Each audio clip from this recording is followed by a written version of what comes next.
Olá, graça e paz, eu sou o pastor Evandro Soares e esta é a Escola Bíblica Dominical da Primeira Igreja Presbiteriana Independente de Manaus. Seja muito bem-vindo a este canal, onde nós estamos estudando a Epístola, a Carta de Paulo aos Efésios, uma carta inspiradora, inspirada pelo Espírito Santo, inspiradora da caminhada cristã acerca da igreja.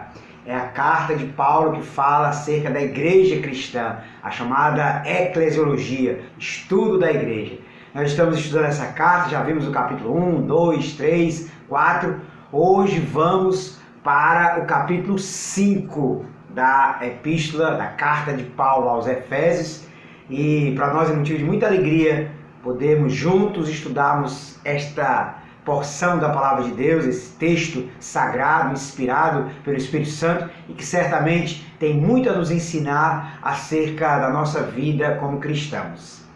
Então o tema de hoje ainda é acerca dos novos padrões de comportamento dos cristãos, daqueles que seguem ao Senhor, mas especificamente o tema do capítulo 5, o que vai predominar é o tema luz e trevas, esse contraste, esse paralelo entre a luz daqueles que servem a Deus e as trevas daqueles que não servem a Deus, ou o comportamento atual daqueles que servem a Deus e o comportamento de outrora daqueles que hoje servem a Deus, mas que outrora não serviam. Então, luz e trevas. Vamos ler para o texto e nós vamos ver então do versículo 1 ao versículo 21. Diz assim então a palavra: Sede, pois, imitadores de Deus, como filhos amados, e andai em amor, como também Cristo nos amou e se entregou a si mesmo por nós, como oferta e sacrifício a Deus em aroma suave. Mas a impudicícia e toda sorte de impurezas ou cobiça nem sequer se nomeia entre vós, como convém a santos. Nem conversação torpe, nem palavras vãs ou chocarrices, coisas essas inconvenientes, antes pelo contrário, ações de graças. Sabeis, pois, isto: nenhum incontinente ou impuro ou avarento, que é idólatra, tem herança no reino de Cristo e de Deus. Ninguém vos engane com palavras vãs, porque por estas coisas vem a ira de Deus sobre os filhos da desobediência. Vem a ira de Deus sobre os filhos da desobediência. Portanto, não sejais participantes com eles, pois outrora erais trevas, porém agora sois luz no Senhor. Andai como filhos da luz, porque o fruto da luz consiste em toda bondade e justiça, né? O texto diz: pois o fruto da luz consiste em toda bondade, justiça e verdade, provando sempre o que é agradável ao Senhor.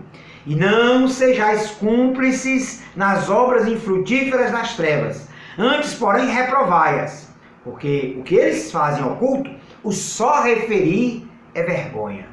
Mas todas as coisas, quando reprovadas pela luz, se tornam manifestas, porque tudo que se manifesta é luz. Pelo que diz: desperta, ó tu que dormes, levanta-te dentre os mortos, e Cristo te iluminará. Portanto, vede prudentemente como andais, não como nécios, e sim como sábios, remindo o tempo, porque os dias são maus. Por esta razão, não vos torneis insensatos, mas procurai compreender qual a vontade do Senhor.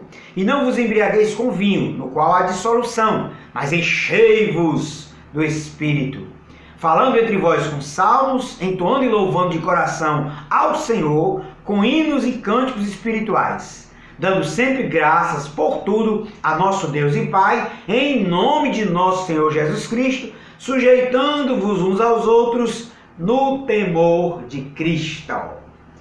Pronto, está aí o texto sagrado, o texto bíblico de Efésios, capítulo 5, do versículo 1 ao versículo 21, quando o apóstolo Paulo aqui trabalha o tema do comportamento cristão, daquele que conhece a Deus, contrastando com aqueles que não conhecem ao Senhor, ou contrastando o comportamento atual daquele que é cristão com o comportamento que existia na vida daquele que agora conhece o Senhor, mas que outrora não conhecia. Então, a metáfora aqui dominante nesse texto é da luz e das trevas. Luz, lembrando claridade, lembrando pureza, lembrando transparência, lembrando verdade, e trevas, lembrando o pecado, lembrando toda sorte de impureza, lembrando tudo aquilo que não agrada a Deus. Então essa é a metáfora predominante nesse texto, e nós vamos examinar, como sempre, expondo o texto sagrado, versículo por versículo, as ideias gerais que o apóstolo Paulo trabalha nesse texto sagrado.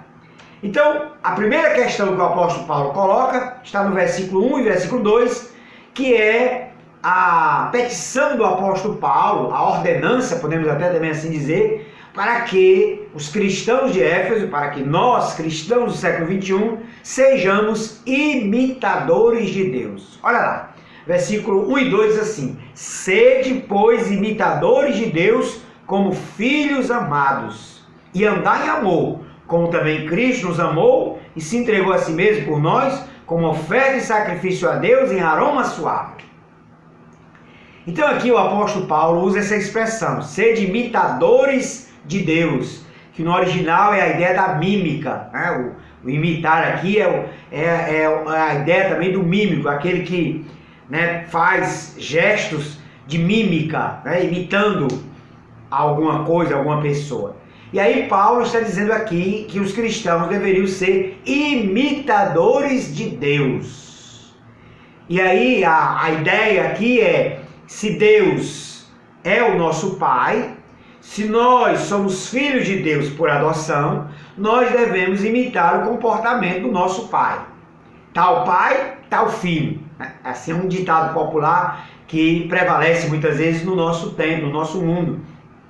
Quando se vê o comportamento de um filho e se compara ao comportamento do pai dele, então se diz tal pai, tal filho. Então é essa a ideia que Paulo está dizendo. Como filhos que somos de Deus, amados por Deus, nós temos um pai e nós devemos imitar o comportamento desse pai. Sede, pois, imitadores de Deus como filhos amados. E o comportamento desse Deus é sobretudo marcado pelo amor. Por isso no versículo 2 ele diz, e andai em amor, como também Cristo nos amou e se entregou a si mesmo por nós. Então, andar em amor é imitar o comportamento de Deus, porque Deus é amor. Então todo cristão, todo discípulo de Jesus deve andar em amor, deve ter o seu comportamento, a sua conduta neste mundo marcado pelo amor. E Paulo nos dá o exemplo do próprio Jesus, do próprio Cristo, quando ele diz, como também Cristo nos amou e se entregou a si mesmo por nós como oferta e sacrifício a Deus em aroma suave. E aí então Paulo coloca aqui que o amor de Cristo é o exemplo também para seguirmos, porque Cristo andou no amor de Deus e Cristo imitou a Deus. E assim nós também, se somos cristãos, se somos filhos de Deus, devemos imitar o comportamento de Deus que foi exemplificado por Cristo. E o amor de Cristo, aqui nos diz esse texto, foi um amor sacrificial, foi um amor de doação, de entrega. É o que a Bíblia chama de amor ágape, né? O amor de sacrifício. Então é esse amor do qual nós somos chamados a viver, a manifestar em nossa conduta, em nosso comportamento, tal qual Cristo vivenciou, e imitando então o amor supremo, sublime, excelso de Deus por nós, como filhos amados que somos. Então essa é a primeira questão que o apóstolo Paulo coloca, porque ele está introduzindo o tema da luz e das trevas. E aí então, a partir do versículo 3 até o versículo 14, Paulo vai então fazer esse contraste entre a luz e as trevas, mostrando que o comportamento cristão é o comportamento da luz, da claridade, da pureza, da santidade, da transparência. Enquanto que o comportamento das trevas, da impiedade, é o comportamento do pecado, é o comportamento da impureza, é o comportamento da transgressão, é o comportamento de quem não consegue viver para agradar a Deus, para cumprir a vontade de Deus. Então ele vai, a partir do versículo 3 dizer: mas a impudicícia, né, a ideia da impureza, toda sorte de impureza ou cobiça, nem sequer se nomeia entre vós, como convém a santos. Nem conversação torpe, nem palavras vãs ou chocarrices, né? Coisas essas inconvenientes, antes, pelo contrário, ações de graças. Então, por quê? Porque ele diz: sabei, pois, isto, nenhum inconveniente, ou impuro, ou avarento, que é idólatra, tem herança no reino de Cristo e de Deus. Ninguém vos engane com palavras vãs, por essas coisas vem a ira de Deus sobre os filhos da desobediência. Então a primeira questão que o apóstolo Paulo coloca são as práticas da vida de trevas, a vida de pecado, que é a impudicícia, a impureza, a cobiça, a conversação torpe, as palavras vãs, né? As chocarrices, as coisas inconvenientes. Nada disso deve estar presente na vida do cristão, na vida daquele que é luz, que conhece ao Senhor. E ele deixa muito claro: sabei, pois, isto, que nenhum incontinente, nenhum impuro ou avarento, que é idólatra, tem herança no reino de Cristo e de Deus. E que ninguém vos engane com palavras vãs, porque por essas coisas vem a ira de Deus sobre os filhos da desobediência. Isto porque corria entre os efésios, como também entre outros cristãos, de que se podia viver de qualquer jeito, porque o importante era, Deus já havia nos salvado, então nós poderíamos ter todo tipo de comportamento, seja ele um comportamento piedoso, seja ele um comportamento liberal ou libertino. E aí Paulo está dizendo: ninguém vos engane com esse tipo de palavra, esse tipo de raciocínio, ninguém vos engane com palavras vãs. Isso é palavras vãs, porque por essas coisas, que coisas? A impureza, a avareza, a idolatria, né? As conversações torpes, as chocarrices, as coisas inconvenientes, vem a ira de Deus sobre os filhos da desobediência. Então Paulo faz esse alerta para os cristãos de Éfeso. Essa história de dizer: não, nós podemos viver de qualquer jeito, porque nós já fomos salvos. Paulo diz: são palavras vãs, ninguém vos engane com isso, com a libertinagem, né? Com uma suposta liberdade de viver de qualquer jeito. Não, o cristão vive segundo a vontade de Deus, ou se esforça para viver segundo a vontade de Deus, porque não quer agradar a si mesmo, mas quer agradar ao Senhor. Essa é a verdade bíblica. E aí Paulo então diz: portanto, não sejais participantes com eles. Eles quem? Os filhos das trevas, as pessoas que vivem numa conduta que desobedece a Deus, os filhos da desobediência. Paulo diz: nós somos luz, somos filhos da luz, então nós não vamos ser participantes das obras das trevas. E agora, né, no versículo 8, o apóstolo Paulo vai mostrar qual é a conduta dos filhos da luz. Versículo 8 ele diz: pois outrora erais trevas, porém agora sois luz no Senhor. Andai como filhos da luz. E aí então Paulo está agora dizendo: se agora nós somos luz no Senhor, nós devemos andar como filhos da luz. Qual o comportamento então dos filhos da luz? Versículo 9: porque o fruto da luz consiste em toda bondade, justiça e verdade, provando sempre o que é agradável ao Senhor. Então, o comportamento, a conduta do cristão, dos filhos da luz, ou do filho da luz, é a bondade, ser bondoso, é a justiça, ser alguém justo, e é a verdade, a transparência, uma vida verdadeira. E é alguém que prova sempre o que é agradável ao Senhor. Alguém que está cada dia mais, né, experimentando uma vida que agrada a Deus. Numa vida de santificação, numa vida de separação do pecado. Numa vida onde corpo, mente, coração, todo o ser se juntam na ideia de que é preciso agradar ao Senhor. É preciso fazer a vontade do Senhor, que é boa, perfeita e agradável. E aí então Paulo diz agora, na parte final do versículo 11 até o versículo 14, a incompatibilidade entre o comportamento cristão de luz e o comportamento não cristão de trevas. Ele diz: e não sejais cúmplices nas obras infrutíferas das trevas, antes, porém, reprovai-as. Porque o que eles fazem oculto, o só referir é vergonha. Mas todas as coisas, quando reprovadas pela luz, se tornam manifestas, porque tudo que se manifesta é luz. Pelo que diz: desperta, ó tu que dormes, levanta-te dentre os mortos, e Cristo te iluminará. Então Paulo mostra aqui a incompatibilidade. As trevas praticam certo comportamento, certa conduta que deve ser reprovada pelos filhos da luz. E a reprovação com que os filhos da luz fazem em relação às obras das trevas é o comportamento de luz, é o comportamento verdadeiro, é o comportamento que honra, que dignifica o nome de Deus.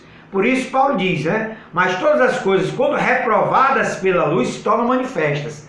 Quer dizer, não é que nós vamos reprovar no sentido oral, no sentido de andar falando publicamente que aquelas obras estão erradas. Não, é o nosso comportamento de luz, é o nosso comportamento de santidade, de pureza, que vai reprovar por si só o comportamento das trevas. É isso que Paulo está dizendo. Porque todas as coisas, quando reprovadas pela luz, se tornam manifestas. Porque tudo que se manifesta é luz. Então nós temos um comportamento que precisa se manifestar em santidade, em pureza, em bondade, em justiça, em verdade. E aí quando esse nosso comportamento se manifesta, as obras das trevas são reprovadas. E aí então Paulo faz aqui uma citação, Ele diz, pelo que diz: desperta, ó tu que dormes, desperta, ó tu que dormes. E aí então ele diz, desperta, ó tu que dormes, porque levanta-te dentre os mortos e Cristo te iluminará. Aqui Paulo está colocando que aquele que de fato ouve a voz de Cristo estava morto no seu pecado, mas ressuscita espiritualmente para viver uma vida de iluminação. Portanto, iluminado não foi Buda. Iluminado é o verdadeiro cristão, que se torna iluminado por Jesus e se torna luz no Senhor. Se torna filho da luz, porque Jesus é a luz do mundo, e pode então iluminar este mundo como luzeiros. Paulo usa essa expressão lá na Epístola aos Filipenses, no capítulo 2, como luzeiros do mundo. Nós somos esses luzeiros, nós somos esses filhos da luz que devemos iluminar o mundo com o nosso comportamento. Daí então, Paulo agora vai trabalhar do versículo 15 ao versículo 17, ainda sobre a metáfora da luz e das trevas, mas agora uma consequência dela é uma vida de sabedoria. Versículo 15 ele diz assim: portanto, olha aí a continuidade do que ele estava falando. Portanto, vede prudentemente como andais, não como nécios, e sim como sábios, remindo o tempo, porque os dias são maus. Por esta razão, não vos torneis insensatos, mas procurai compreender qual a vontade do Senhor. Paulo então aqui vai trabalhar o andar com sabedoria. O cristão, que é filho da luz, tem um comportamento sábio. Ele, por conta de conhecer a verdade, por conta de ter sido iluminado pelo Senhor, Cristo o iluminou, ele agora vai procurar andar em sabedoria. Por isso ele diz: vede prudentemente como andais, não como nécios, não como ímpios, não como loucos, não como tolos, mas como sábios. O cristão deve viver uma vida de sabedoria, andar com sabedoria, não a sabedoria deste mundo, não a sabedoria dos grandes e dos sábios segundo a carne, mas a sabedoria bíblica, a sabedoria segundo a vontade de Deus, a sabedoria do discernimento espiritual. A sabedoria que muitas vezes é taxada por este mundo como loucura, mas é a sabedoria divina, que cada cristão, que cada homem e cada mulher de Deus é chamado a vivenciar no seu comportamento diário. Por isso a ideia de andar, né? O comportamento diário do cristão deve ser um comportamento de sabedoria. E aí Paulo coloca também uma outra questão. No versículo 16 ele diz, remindo o tempo, porque os dias são maus. Os dias são maus, os dias são complexos, os dias são difíceis, e a atitude do cristão andando em sabedoria é remir o tempo. O que é remir o tempo? É a ideia de comprar o tempo, é a ideia de aproveitar o tempo, é a ideia de aproveitar as oportunidades.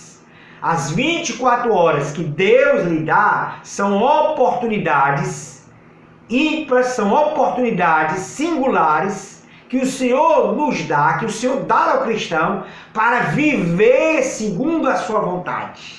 Então nós precisamos ter essa consciência de que o tempo, os dias são maus, então nós precisamos remir o tempo, ou seja, aproveitar o tempo.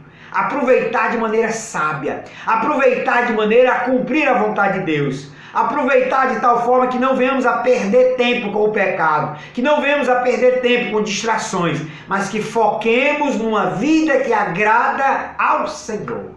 Essa é a ideia de remir o tempo, aproveitar as oportunidades.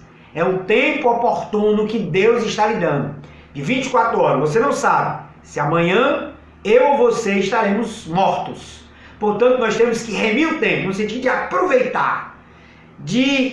aproveitar cada minuto, cada segundo, cada hora que Deus nos dá para vivermos agradando ao Senhor, vivermos em sabedoria.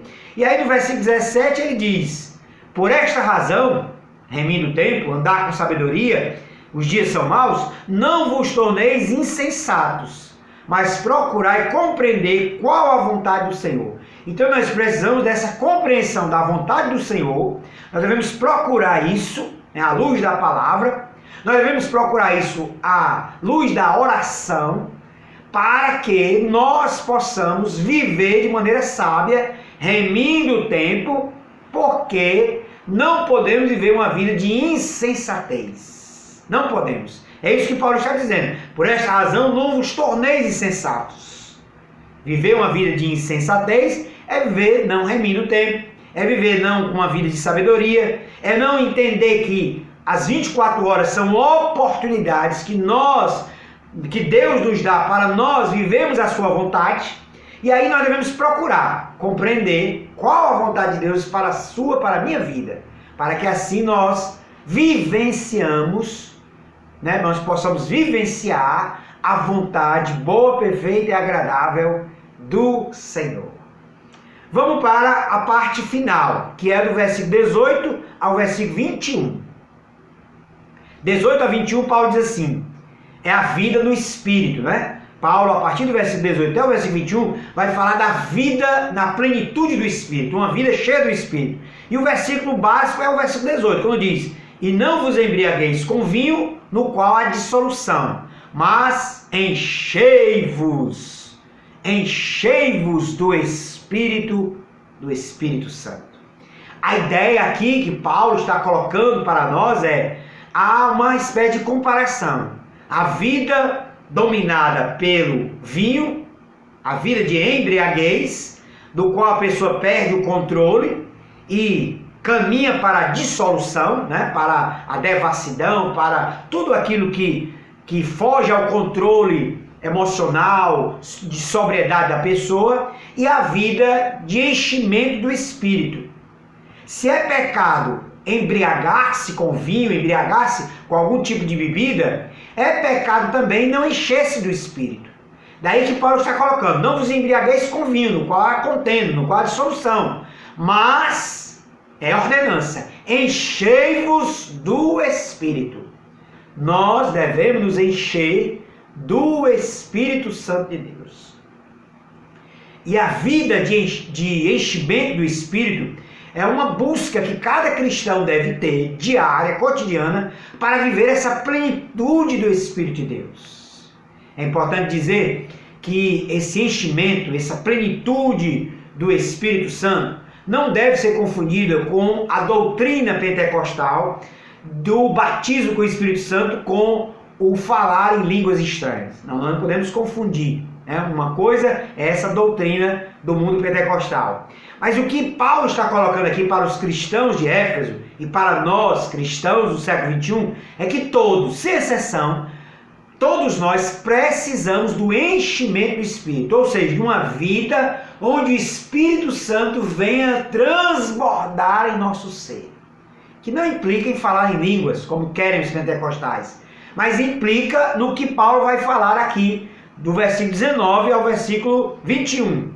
Implica primeiro numa linguagem espiritual. Ele diz, falando entre vós com salmos, entoando e louvando de coração ao Senhor, com hinos e cânticos espirituais. Ou seja, alguém cheio do Espírito é alguém que tem uma linguagem espiritual.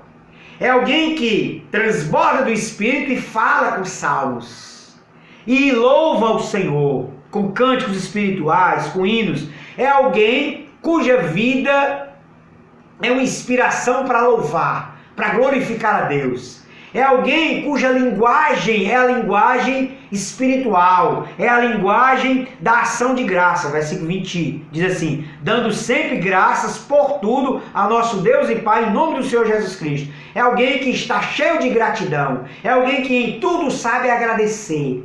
É alguém que tem uma linguagem espiritual, que fala conosco e que fala com as pessoas e que fala com Deus na linguagem dos salmos, uma linguagem de louvor, uma linguagem de adoração. Sim, há também, muitas vezes, questionamentos, há também lamúrias, mas essa pessoa, cheia do Espírito, é alguém marcada pelos salmos, pela linguagem espiritual. É alguém que louva de coração ao Senhor.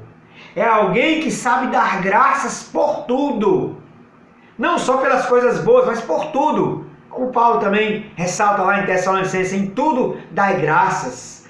Colossenses ele diz, sede agradecidos. Então é alguém que sabe agradecer. Essa é a linguagem espiritual, essa é a linguagem do reino, a linguagem da gratidão. E por último, no versículo 21, ele coloca que essa pessoa cheia do Espírito, não somente é alguém que tem uma linguagem espiritual, mas é alguém que também sabe se sujeitar. Por isso ele diz, sujeitando-vos uns aos outros no temor de Cristo. Nós estamos num tempo onde muitos dos seres humanos são inclinados à arrogância, são inclinados a se acharem autossuficientes e não querem se sujeitar uns aos outros. Mas Paulo está dizendo, alguém cheio do Espírito é alguém que se sujeita. É alguém que se submete a uma liderança espiritual. É alguém que se submete ao outro, ao irmão. Porque todos nós devemos nos considerar o outro superior a nós mesmos. E aí, nesse sentido, há uma submissão mútua. Eu me submeto ao irmão, o irmão me submete a mim. Então, nessa sujeição mútua, nós estamos no temor de Cristo, porque entendemos que todos nós devemos viver no temor de Cristo, sujeitos uns aos outros, submissos uns aos outros. Isso não é servilismo, mas é uma submissão. Ou seja, nós devemos estar compreendendo que temos uma missão, que essa missão está sujeita ao irmão. Eu devo estar sujeito, submisso ao meu semelhante, ao meu irmão. Seja ele o meu pastor, o meu presbítero, o diácono. Eu também, como pastor, devo estar submisso a outros. Então, todos nós vivemos essa submissão mútua no temor do Senhor. Isso é vida no Espírito. Isso é enchimento do Espírito. Então, é isso que Paulo está dizendo. Uma vida cheia do Espírito, uma vida de filho da luz, cheia do Espírito, é uma vida onde há linguagem espiritual, gratidão, onde há sujeição no temor de Cristo, sujeição essa mútua. Amém. Então nós estamos vendo aí essas questões e nós vamos então concluir. Nós somos exortados nesse trecho a viver uma vida espiritual que manifesta a luz de Deus neste mundo. Isso dá numa vida de sabedoria e plenitude do Espírito Santo. Eu e você somos chamados a viver isso. Vamos viver essa plenitude do Espírito. Vamos viver como filhos da luz. Vamos viver manifestando uma vida de sabedoria. Isso tudo para a honra e para a glória de Deus. Amém. Então essa foi a nossa explicação do capítulo 5 da Epístola de Paulo aos Efésios, do versículo 1 ao versículo 21. Gostaríamos que você compartilhasse esse vídeo, curtisse, dá um like e, se não é inscrito, se inscreva neste canal do YouTube para que a palavra de Deus possa ser mais e mais divulgada. Deus abençoe a todos em Cristo Jesus, sejamos filhos da luz. Até a próxima semana, se Deus quiser. Amém.